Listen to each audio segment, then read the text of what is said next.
नमस्कार दोस्तों, modern history के एक और वीडियो में आपका बहुत बहुत स्वागत है। आधुनिक भारत के इतिहास को समझने का हम प्रयास कर रहे हैं। पिछले वीडियो में हमने समझने का प्रयास किया कि किस तरीके से British East India Company Bengal को अपने नियंत्रण में लेता है। हमने समझने का प्रयास किया कि 1757 में जो प्लासी की लड़ाई हुआ था उसमें बंगाल को ब्रिटिश ईस्ट इंडिया कंपनी सीधे अपने नियंत्रण में लेने के बजाय अपने पसंद के लोगों को बंगाल का नवाब बनाता था और अधिक से अधिक टैक्स या पैसा उनसे लेने की प्रयास करता था। पर इसमें कई तरह की समस्याएं आई और इस समस्या की वजह से 1757 से लेकर के 1764 ईस्वी तक में बंगाल में कई नवाब बदले। 1764 ईस्वी में बक्सर का युद्ध होता है और इस युद्ध में मीर कासिम, दूसरे तरफ अवध के नवाब और मुगल बादशाह, इन तीनों की हार होती है और ब्रिटिश ईस्ट इंडिया कंपनी की जीत होती है। ये लड़ाई सबसे महत्वपूर्ण है क्योंकि इस लड़ाई में ब्रिटिश ईस्ट इंडिया कंपनी अपने सैन्य शक्ति का प्रदर्शन किया और बंगाल को अपने नियंत्रण में ले लिया। 1764 ईस्वी के बाद इलाहाबाद की संधि किस तरीके से हुआ, जिसमें कि अवध के नवाब को भी ब्रिटिश ईस्ट इंडिया कंपनी अपने अधीन कर लिया और फिर जो मुगल बादशाह थे उसके साथ भी एक अलग से संधि हुआ। इन सब चीज़ों को हमने समझा और उसके बाद हमने देखा कि बंगाल को नियंत्रण में लेने के कारण अब ब्रिटिश ईस्ट इंडिया कंपनी क्या करते हैं कि बंगाल में द्वैत शासन का शुरुआत करते हैं। ये द्वैत शासन क्या था? द्वैत शासन में बंगाल की जो राजस्व वसूलने का अधिकार है ये ब्रिटिश ईस्ट इंडिया कंपनी अपने हाथ में रखा, जबकि प्रशासनिक दायित्व उन्होंने बंगाल के नवाब के हाथों में छोड़ दिया। इसके वजह से बंगाल में कई तरह की समस्याएं उत्पन्न हुई क्योंकि नवाब के पास प्रशासनिक दायित्व तो था पर प्रशासन चलाने के लिए उनको जो पैसा की जरूरत होती है, आर्थिक रूप से जो चीज़ें की आवश्यकता होती है, इसके लिए कहीं न कहीं बंगाल के नवाब ब्रिटिश ईस्ट इंडिया कंपनी के ऊपर निर्भर हो गया। इस वजह से बंगाल में कई तरह की समस्याएं देखने को मिली। इसके बाद हमने ये भी देखा कि 1772 ईस्वी में वारेन हेस्टिंग्स बंगाल के गवर्नर बनते हैं और जब वो बंगाल के गवर्नर बनते हैं तो द्वैत शासन व्यवस्था को समाप्त करके बंगाल पर अब पूरी तरीके से ब्रिटिश ईस्ट इंडिया कंपनी का नियंत्रण हो जाता है। बंगाल की प्रशासनिक और जो दीवानी अधिकार है, दीवानी दायित्व है, इन सब पर ब्रिटिश ईस्ट इंडिया कंपनी अपने हिसाब से काम करना शुरू कर देता है। तो बंगाल से शुरू होता है ईस्ट इंडिया कंपनी का भारत के राज्यों को अपने अधीन करने की कहानी और इसके बाद दक्षिण भारत के राज्यों को अपने नियंत्रण में लेने का प्रयास करता है। तो आज हम समझते हैं कि जो ब्रिटिश ईस्ट इंडिया कंपनी है ये दक्षिण भारत के राज्य मैसूर को किस तरीके से अपने नियंत्रण में लेने का प्रयास करते हैं। तो आज हम ब्रिटिश ईस्ट इंडिया कंपनी की मैसूर विजय को पढ़ेंगे। मैसूर विजय, देखिए ये मैसूर क्या था? ये दक्षिण भारत का एक छोटा सा राज्य था। अगर हम मैसूर के इतिहास को देखें तो आप सबसे पहले अगर हम मध्यकालीन भारतीय इतिहास को समझेंगे तो वहां पर हम दक्षिण भारत के राज्य में जो विजयनगर साम्राज्य था, जो एक बहुत ही सशक्त राज था, बहुत समृद्ध राज था, उसके कहानी के विषय में पढ़ेंगे तो वहाँ ज़्यादा अच्छा से समझेंगे इन चीज़ों को। अभी बस ये समझ लेते हैं कि क्या होता है कि एक युद्ध होता है जिसको कहते हैं तालीकोटा का युद्ध। तालीकोटा या इसी को कहते हैं राक्षस तांगड़ी का युद्ध। तांगड़ी का युद्ध, ये युद्ध कब होता है? ये युद्ध होता है 1565 ईस्वी में। इस युद्ध में एक तरफ होते हैं विजयनगर साम्राज्य,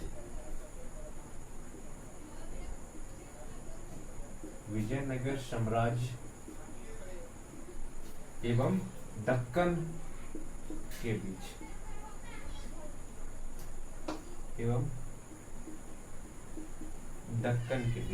दक्कन में उस समय 4 राज थे। एक तो बीजापुर, बीदर,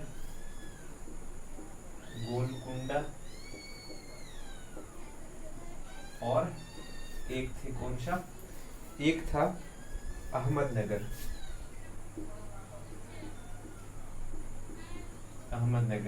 ये थे दक्कन राज। इनके बीच एक युद्ध होता है 1565 ईस्वी में, जिस युद्ध को नाम दिया जाता है तालिकोटा या राक्षस तांगरी का युद्ध है। इस युद्ध में विजयनगर साम्राज्य का क्या हो जाता है कि हार हो जाता है, और इसके साथ विजयनगर साम्राज्य का पतन शुरू होता है और दक्कन का जीत होता है। इसी विजयनगर साम्राज्य के पतन के बाद एक छोटा सा राज उभर के आता है। कौन सा राज? विजयनगर का जो पतन होता है, तो इसके पतन के बाद एक राज उभर के सामने आता है मैसूर। तो दक्षिण भारत में विजयनगर साम्राज्य मध्यकाल में एक समृद्ध राज्य था, बहुत शक्तिशाली राज्य हुआ करता था। पर 1565 ईस्वी में विजयनगर साम्राज्य का दक्कन राज्यों के साथ एक युद्ध होता है, और इस युद्ध में विजयनगर साम्राज्य की हार होती है और विजयनगर साम्राज्य का पतन हो जाता है। विजयनगर साम्राज्य कई छोटे छोटे राज्यों में बट जाते हैं, विभाजित हो जाते हैं, और इसके साथ ही एक राज्य का निर्माण होता है जिसको कहते हैं मैसूर राज्य। तो अगर हम मैसूर की और कहानी को देखें कि मैसूर पर जब ब्रिटिश ईस्ट इंडिया कंपनी आया तो उस समय किस तरह की स्थितियां थी।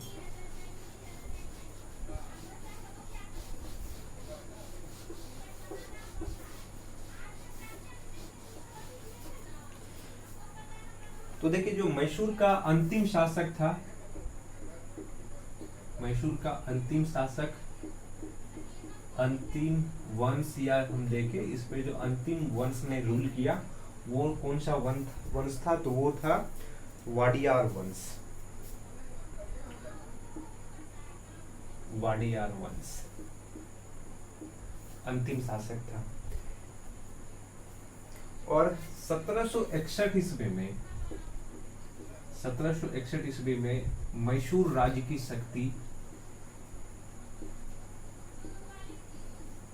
मैसूर राज्य की शक्ति हैदर अली के हाथ में आ जाता है।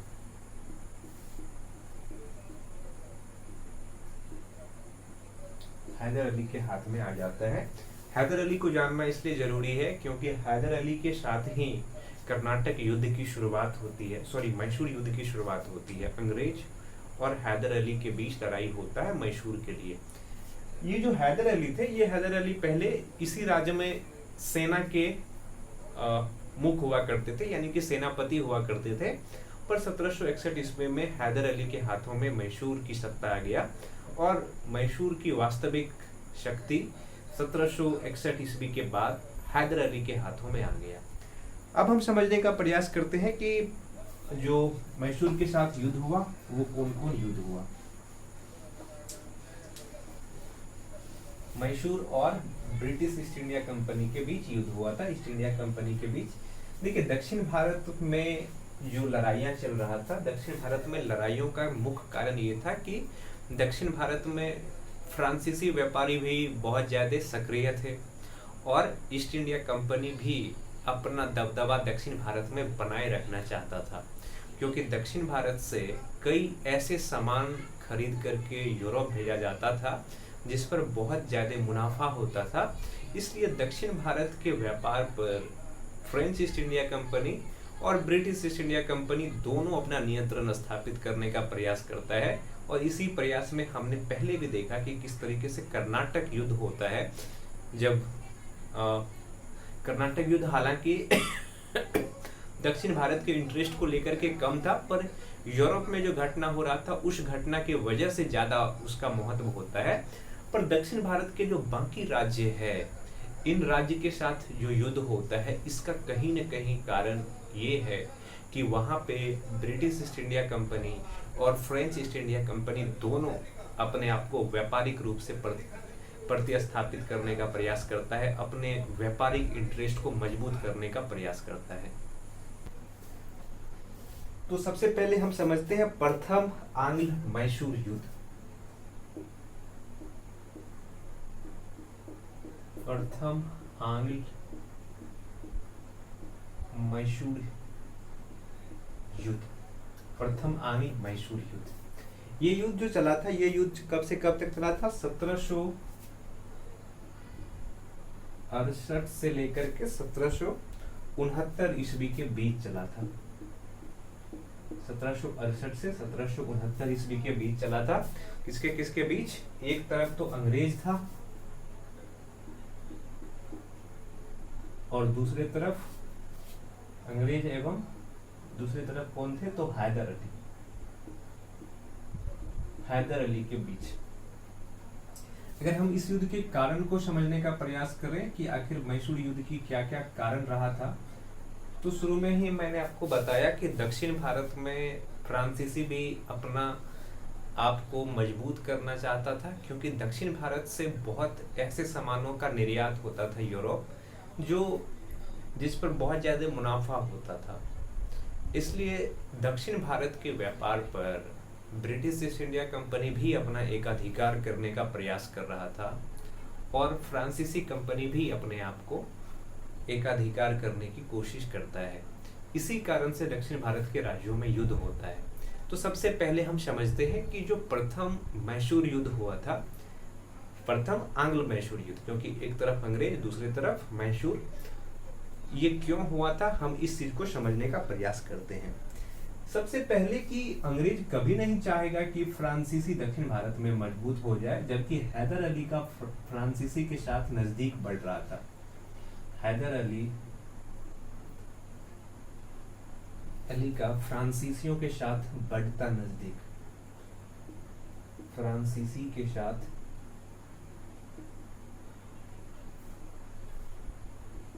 बढ़ता नजदीकी बन रहा था दोनों के बीच। हैदर अली और फ्रांसीसी के बीच बहुत ज्यादा नजदीकी बढ़ रहा था और ये नजदीकी कभी भी ईस्ट इंडिया कंपनी को रास नहीं आएगा, ब्रिटिश ईस्ट इंडिया कंपनी को रास नहीं आएगा, क्योंकि अगर हैदर अली और फ्रांसीसी के बीच अच्छा रिश्ता हो गया दक्षिण भारत में, तो दक्षिण भारत में जो व्यापारिक प्रतिस्पर्धा चल रहा है ब्रिटिश ईस्ट इंडिया कंपनी का फ्रेंच ईस्ट इंडिया कंपनी के साथ, इसमें ब्रिटिश ईस्ट इंडिया कंपनी को नुकसान हो जाएगा। इसलिए ब्रिटिश ईस्ट इंडिया कंपनी कभी नहीं चाहेगा कि दक्षिण भारत में हैदर अली और फ्रांसीसी के बीच अच्छा रिश्ता हो, जबकि हैदर अली का फ्रांसीसियों के साथ इस समय तक में अच्छा रिश्ता बनता जा रहा है।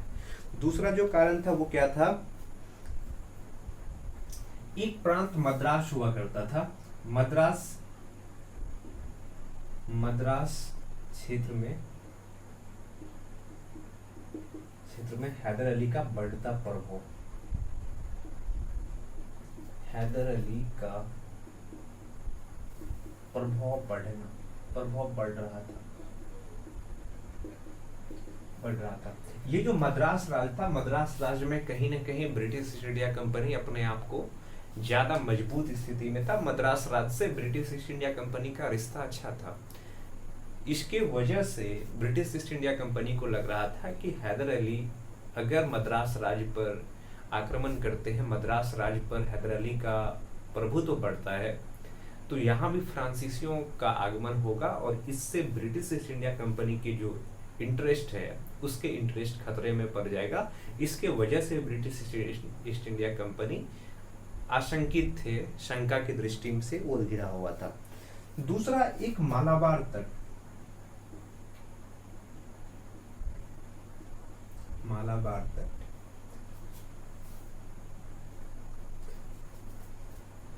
पर हैदर अली का कब्जा।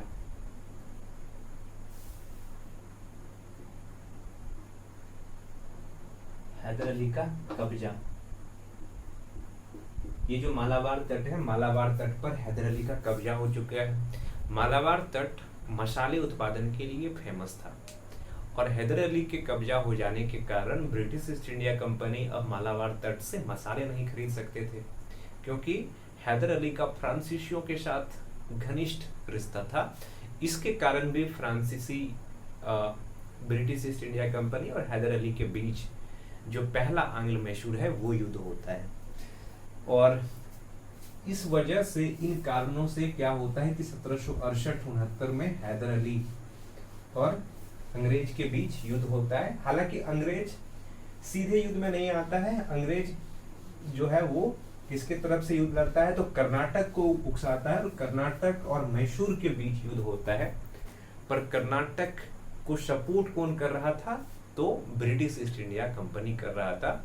ब्रिटिश ईस्ट इंडिया कंपनी की आर्मी कर्नाटक की ओर से लड़ता है और हैदर अली को मदद करने कौन आता है? तो फ्रेंच ईस्ट इंडिया कंपनी। इन दोनों के बीच युद्ध होता है, पहला आंग्ल मैसूर युद्ध 1768 से लेकर के 1769 ईस्वी में चलता है। इसमें कर्नाटक की हार होती है और कर्नाटक की हार होने का मतलब कि अंग्रेज की हार होती है। और इस युद्ध की समाप्ति के बाद एक संधि होता है। हम समझते हैं कि उस संधि में क्या होता है। जैसे ही इस युद्ध में अंग्रेज की हार होता है तो अंग्रेज और हैदर अली के बीच 1769 ईस्वी में मद्रास की संधि होता है।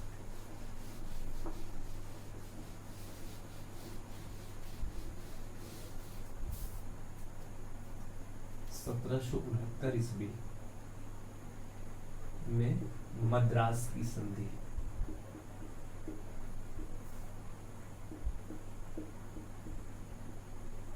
मद्रास की संधि यानी कि पहला कर्नाटक युद्ध जो अंग्रेज और मैसूर के बीच हुआ था, इस युद्ध में अंग्रेज की बुरी तरीके से पराजित होता है, हैदर अली की जीत होती है।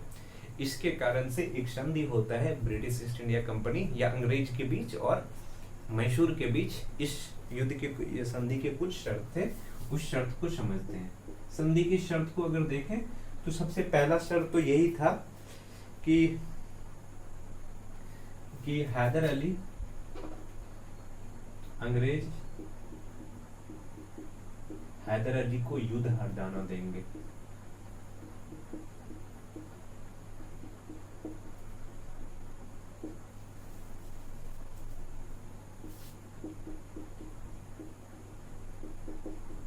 युद्ध हार जाना देंगे, अंग्रेज हैदर अली को युद्ध हार जाना देंगे। देखिए इस युद्ध में होता क्या है कि अगर हम इस युद्ध की कारणों को देखें तो ये केवल हैदर अली और अंग्रेज के बीच युद्ध नहीं चल रहा है। दूसरी तरफ अंग्रेज इसी समय पे मराठा के साथ भी युद्ध कर रहा है और जो हैदराबाद का निजाम है उसको भी हैदर अली के खिलाफ उकसा रहा है कि वो हैदर अली के खिलाफ संघर्ष करे, युद्ध की घोषणा कर दे। पर हैदर अली क्या होता है कि अंग्रेज से एक कदम आगे चलता है और वो मराठा और निजाम के साथ पहले ही संधि कर लेता है। इसके वजह से अंग्रेज कमजोर पड़ जाता है और अंग्रेज जो भारतीय राज्यों को तोड़ने का प्रयास करता है, कम से कम इस युद्ध में वो सफल नहीं होता है, क्योंकि हैदर अली मराठा और निजाम पहले ही संधि कर लेता है कि एक दूसरे पर आक्रमण नहीं करेंगे। इसके वजह से एक तरफ अंग्रेज रहता है और दूसरी तरफ मैसूर राज रहता है और इस लड़ाई में मैसूर राज्य की जीत होता है। और इस संधि की शर्त में अंग्रेज को हैदर अली को युद्ध हर्जाना के रूप में एक निश्चित राशि देना पड़ता है। तो इस तरीके से क्या होता है कि पहला जो आंग्ल मैसूर युद्ध है उस युद्ध की समाप्ति होता है, जिसमें हैदर अली का विजय होता है, अंग्रेज की हार होती है। और इस युद्ध की समाप्ति किस संधि से होता है? तो मद्रास की संधि से होता है। देखिए जब भी आप अंग्रेज के युद्ध पॉलिसी के बारे में हम पढ़ेंगे, बहुत सारे क्षेत्रों में या बहुत सारे भारतीय राज्यों के साथ अंग्रेज ने युद्ध किया, जिसमें कि मैसूर है, फिर मराठा के बारे में पढ़ेंगे और बाकी कई राज्यों के साथ भी अंग्रेज ने युद्ध किया। प्रत्येक युद्ध में अंग्रेज जब समझने लगता है कि अब उसकी हार हो जाएगी तो वो युद्ध के निर्णायक स्थिति में पहुंचने से पहले ही एक संधि कर लेता है, ताकि अपने आप को फिर से बचा सके और फिर से वो तैयारी शुरू करता है और तैयारी करने के बाद फिर से युद्ध में आता है। यही चीज किसके साथ होता है? यही चीज होता है मद्रास के साथ। और मद्रास के साथ द्वितीय आंग्ल मैसूर युद्ध होता है कुछ साल के बाद।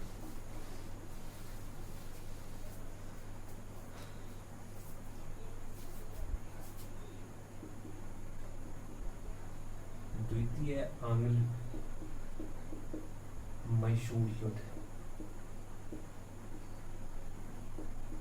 द्वितीय आंग्ल मैसूर युद्ध ये कब से कब चलता है? तो ये 1780 से लेकर के 1784 ईस्वी के बीच चलता है।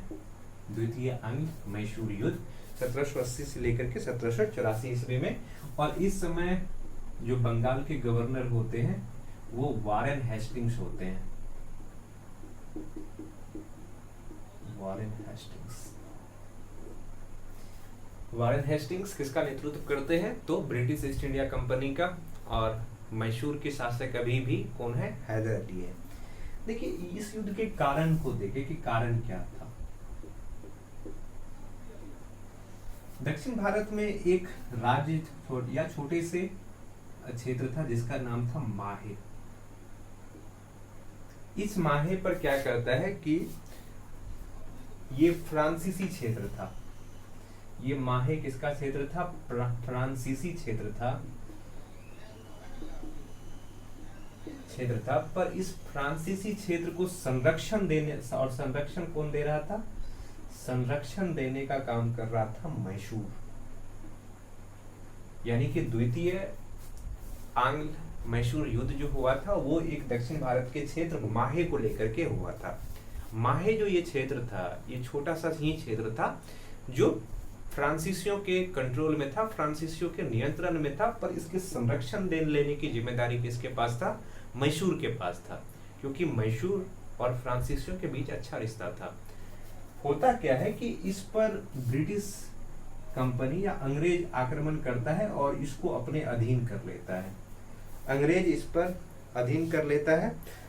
इसके अधीन करते ही, क्योंकि संरक्षण देने का काम मैसूर कर रहा है, हैदर अली कर रहा है, हैदर अली अपने संप्रभुता पर आक्रमण मानता है। और मद्रास की जो संधि हुआ था उस संधि में इस बात को स्पष्ट कर दिया गया था कि न तो हैदर अली अंग्रेज के क्षेत्र पर आक्रमण करेंगे और न ही अंग्रेज हैदर अली के क्षेत्र पर आक्रमण करेंगे।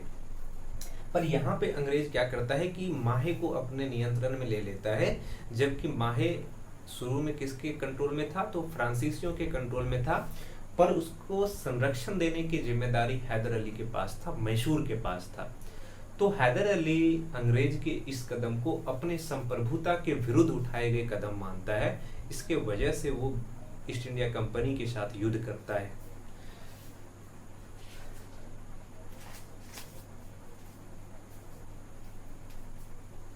इस युद्ध में भी क्या करता है कि हैदर अली मराठा और निजाम को अपने पक्ष में करता है, और अपने पक्ष में करने के बाद वो अंग्रेज के साथ युद्ध करना शुरू कर देता है। क्या करता है कि सबसे पहले हैदर मराठा और जो हैदराबाद था, मराठा के इतिहास के बारे में भी पढ़ेंगे।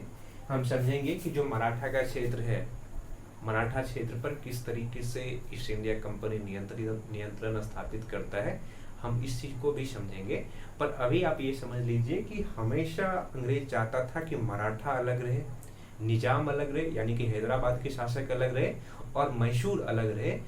इन दोनों को कभी भी अंग्रेज नहीं चाहता था कि ये दोनों एक ग्रुप में आ जाए, एक साथ मिल करके काम करे, क्योंकि ऐसे करने से एक दूसरे के साथ जब लड़ाई होता तो अंग्रेज यहाँ पे कभी भी मजबूत स्थिति में नहीं आ पाता।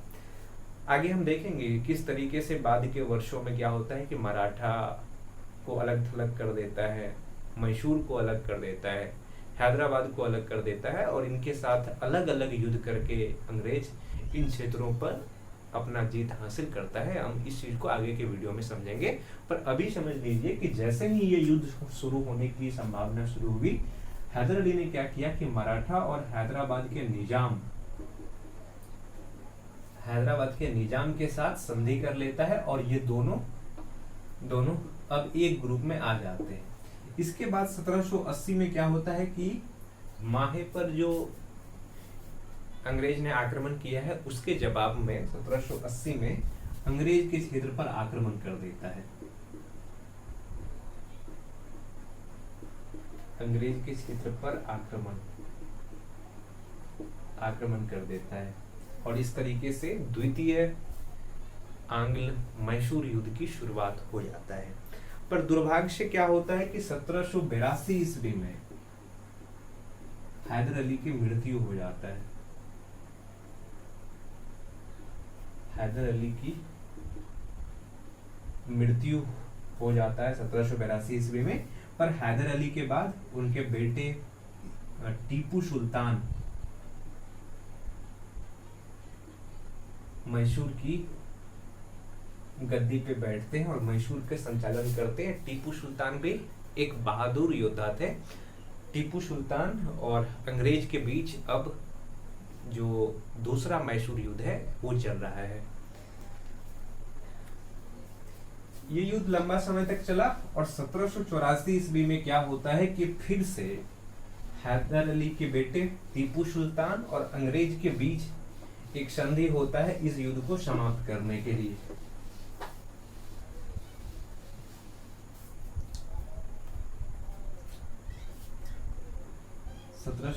ईस्वी में अंग्रेज एवं टीपू